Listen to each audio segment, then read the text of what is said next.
മഴക്കാലമാണ് അല്ലേ? രാത്രിയിൽ വാഹനത്തിലൂടെ നമ്മുടെ വഴിയിലൂടെയൊക്കെ കടന്നു വരുമ്പോൾ ഈ റോട്ടിലേക്ക് വാഹനത്തിൻ്റെ വെളിച്ചം കാണുമ്പോൾ റോട്ടിലേക്ക് കടന്നു വരുന്ന ഒരുപാട് തവളകളെ കണ്ടിട്ടുണ്ടോ? പിറ്റേ ദിവസമൊക്കെ വഴിയിലൂടെ പോകുമ്പോൾ കാണാം ഈ വാഹനത്തിൻ്റെ ചക്രങ്ങൾ കയറി ഇറങ്ങി കുറേ തവളകളൊക്കെ ചത്ത് കിടക്കുന്നത്. ഈ ടയറ് കയറുന്ന സമയത്തൊക്കെ ഈ ഒരു തവള അത് എയർ പിടിച്ച് നിൽക്കുന്നതായിട്ടൊക്കെ നമുക്ക് കാണാൻ സാധിക്കും. പക്ഷേ ഈ ടയറിൻ്റെ വാഹനത്തിൻ്റെ ഭാരം മൂലം അത് അതിൻ്റെ മേലിലൂടെ കയറി ഇറങ്ങി അങ്ങനെ ചാവുകയാണ് ചെയ്യുന്നത്. ചില പൊള്ളയായ ജീവിതങ്ങളെക്കുറിച്ചാണ് സുവിശേഷത്തിൽ ഇന്ന് ഓർമ്മിപ്പിക്കുന്നത്. നോക്കിയേ, പൊള്ളയായ ജീവിതം എന്ന് പറയുന്നത് വചനത്തിൻ്റെ അടിസ്ഥാനമില്ലാത്ത ജീവിതങ്ങളെയാണ് സുവിശേഷം പൊള്ളയായ ജീവിതം എന്ന് പറയുന്നത്.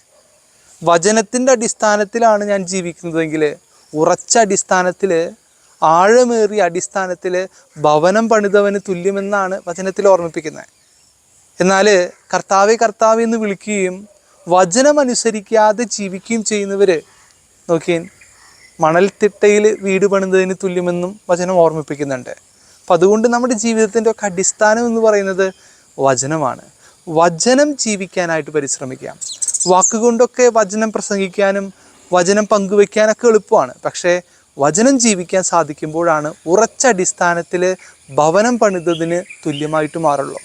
ഒന്ന് ആലോചിച്ച് നോക്കി, നമ്മുടെ ജീവിതമൊക്കെ പൊള്ളയാണോ? കേൾക്കാനും സംസാരിക്കാനും ഒക്കെ നമുക്ക് എളുപ്പമായിരിക്കും.